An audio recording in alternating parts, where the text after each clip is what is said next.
Aláròyé máa wí o.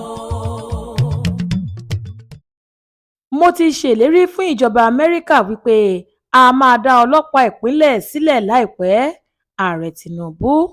Pẹ̀lú ọ̀rọ̀ tó ń jáde lẹ́nu olórí orílẹ̀-èdè yìí, Ààrẹ Bọ́lá Ahmed Tinubu, ó ti wá fojú hàn gbangba pé láìpẹ́ láì jìnnà ìjọba àpapọ̀ máa ṣe ìdásílẹ̀ ọlọ́pàá ìpínlẹ̀ lórílẹ̀-èdè yìí.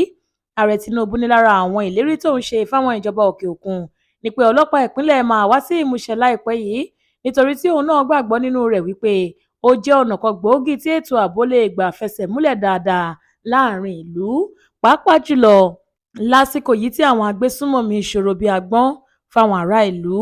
Ọjọ́bọ̀ Tọ́sídẹ̀ẹ́ ọjọ́ 18 oṣù Kejìlá ọdún yìí ni Ààrẹ Tinubu sọ̀rọ̀ ọ̀hún di mímọ̀ níbi ìpàdé pàtàkì kan tó wáyé láàrin òun àtàwọn ojúlówó ọmọ ẹgbẹ́ òṣèlú APC nílùú Àbújá. Lára ohun tí mo bá àwọn ìjọba orílẹ̀-èdè Amẹ́ríkà àti ti àkójọpọ̀ àwọn orílẹ̀-èdè òkè òkun tá a mọ̀ sí European Union (EU) sọ ní wípé orílẹ̀-èdè wa máa ní ọlọ́pàá ìpínlẹ̀ nítorí pé ètò ààbò orílẹ̀-èdè yìí kò dáa tó.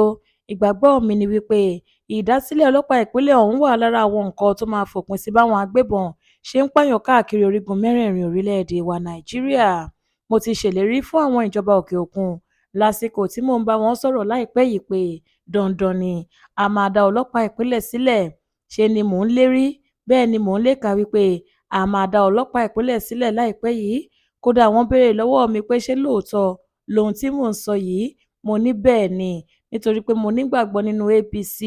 Mo gbàgbọ́ pé báwọn ọmọ ẹgbẹ́ mi bá fọwọ́sowọ́pọ̀ pẹ̀lú mi, yóò ṣeé ṣe ni.